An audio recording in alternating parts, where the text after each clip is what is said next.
سبیل، صراط یا راستہ، اس حوالے سے جو کانسیپٹ ہمارے درمیان موجود ہے وہ یہ ہے کہ اللہ نے دو طرح کے راستے رکھے ہیں۔ ایک راستہ حق کا ہے اور دوسرا راستہ باطل کا ہے۔ ایک راستہ خیر کا ہے، دوسرا راستہ شر کا ہے۔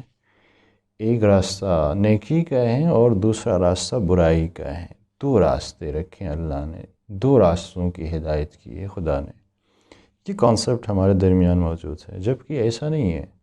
راستے دو نہیں ہیں، راستہ صرف ایک ہے۔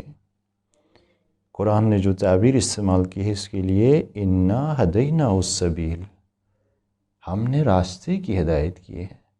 سبیل مفرد کا صیغہ ہے، اس کا مطلب ہے ایک راستہ، صرف ایک راستہ۔ اگر دو راستے مراد ہوتے تو سبیلین کا لفظ استعمال ہوتا۔ سبیلین عربک میں دو کے لیے استعمال ہوتا ہے۔ یہاں پہ سبیلین کا لفظ استعمال نہیں ہوا بلکہ سبیل کا لفظ استعمال ہوا ہے، اور سبیل یعنی ایک راستہ۔ ہم نے ایک راستے کی ہدایت کی ہے۔ دیکھیں، مادی امور میں اور معنوی امور میں چیزیں ایک جیسی نہیں ہوتی۔ جہاں مشکل ہمارے لیے جو پیش آتی ہے وہ یہ ہے کہ ہم ان دونوں کو مکس اپ کرتے ہیں، خلط کرتے ہیں، وہیں پہ ہمارے لیے پرابلم آتی ہیں اور پھر چیزوں کی ہم غلط تشریح کرتے ہیں۔ مثلا نزدیکی اور دوری، یہ جو کانسیپٹ ہے یہ مادی امور میں اور معنوی امور میں ایک جیسا نہیں ہے۔ مادی امور میں مثلا اگر ایک چیز کسی دوسری چیز کے نزدیک ہے تو اس کا مطلب ہے وہ چیز بھی اس کے نزدیک ہے۔ یہ ہو ہی نہیں سکتا کہ ایک تو نزدیک ہو اور دوسری چیز اس کے نزدیک نہ ہو۔ مثلا دروازہ کھڑکی کے نزدیک ہے، اس کا مطلب ہے کھڑکی بھی دروازے کے نزدیک ہے۔ یہ ممکن ہی نہیں ہے کہ دروازہ تو کھڑکی کے نزدیک ہو اور کھڑکی دروازے سے دور ہو، یہ پاسبل نہیں ہے۔ لیکن معنوی امور میں چیزیں ڈیفرنٹ حالت میں ہوتی ہیں۔ معنوی امور کے اندر نزدیکی اور دوری کا جو کانسیپٹ ہے وہ ہر جگہ ایک جیسا نہیں ہے۔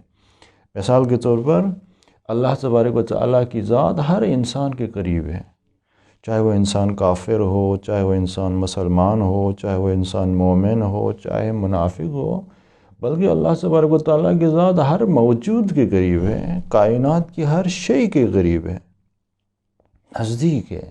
خدا ہر چیز کے نزدیک ہے۔ بہت ساری قرآن میں آیتیں ہیں اس حوالے سے۔ مثلا ایک آیت سے ارشاد رب العزت ہے، نحن اقرب الیہ من حبل الورید، ہم اس انسان کی شہ رگ حیات سے بھی زیادہ نزدیک ہے۔ هو معکم اینما کنتم، اللہ تبارک و تعالیٰ تمہارے ساتھ ہیں، اینما کنتم، تم جہاں کہیں چلے جاؤ،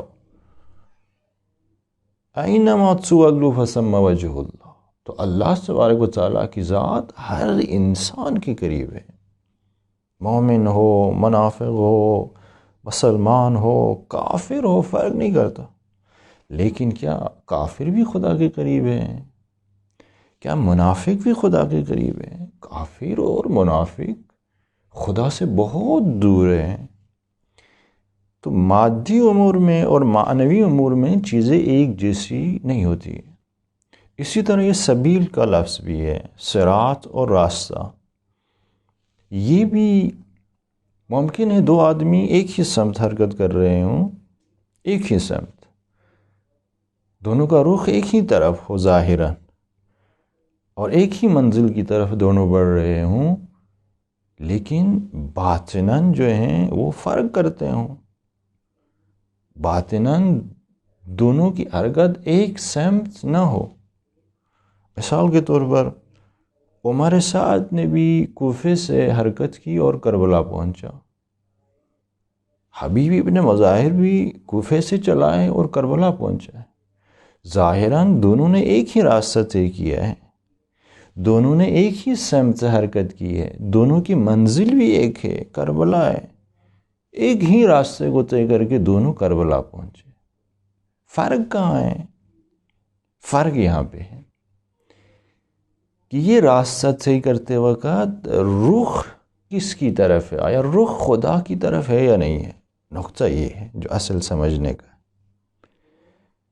راستہ ایک ہے، دیکھنا یہ ہے کہ اس راستے پر چلتے ہوئے انسان کا رخ خدا کی طرف ہے یا نہیں ہے۔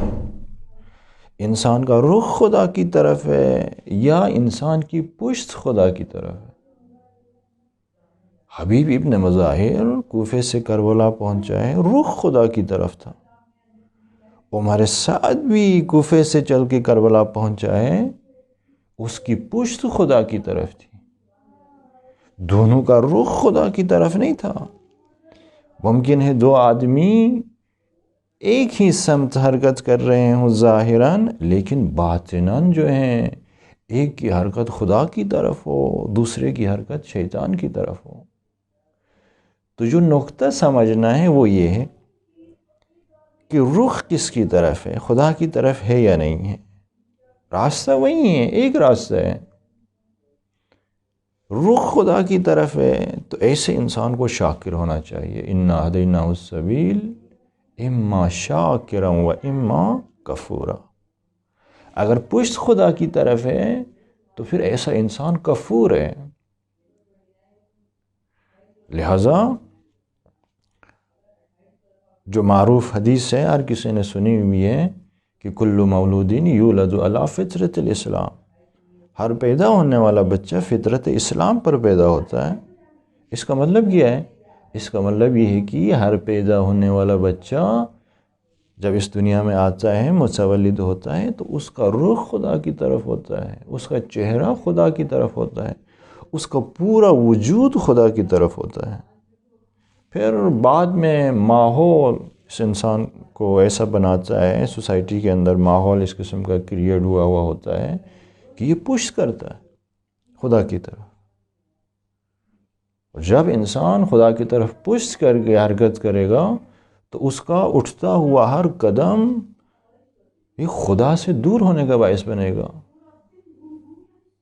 اور یہ انسان پھر ایک منزل ایسی آئے گی کہ یہ جانوروں سے بھی بدتر ہو جائے گا۔ اولئک کالانعام بل ہم اضل۔ اس راستے پر چلتے ہوئے اس کا رخ پھر خدا کی طرح نہیں ہوگا، اس کا رخ پھر شیطان کی طرح ہوگا۔ سبیل وہی ہے، راستہ وہی ہے، لیکن رخ شیطان کی طرف ہے، پشت خدا کی طرف ہے۔ فطرت توحید کے اوپر خلق ہونے کا معنی یہی ہے کہ انسان اس دنیا میں آتا ہے تو فطرت توحید پر آتا ہے، یعنی اس کا پورا وجود، اس کا پورا چہرہ، اس کا پورا رخ خدا کی طرف ہوتا ہے۔ اور اگر انسان حرکت کو جاری رکھے اسی سمت تو خدا کے نزدیک ہوگا، خدا کے قریب ہوگا، مقربین میں سے ہوگا، صالحین میں ہوگا، اللہ کے اولیاء اللہ بندوں میں اس کا شمار ہوگا۔ پشت اگر خدا کی طرف کرے گا تو یہ ظالمین میں سے ہوگا۔ صراط الذین انعمت علیہم غیر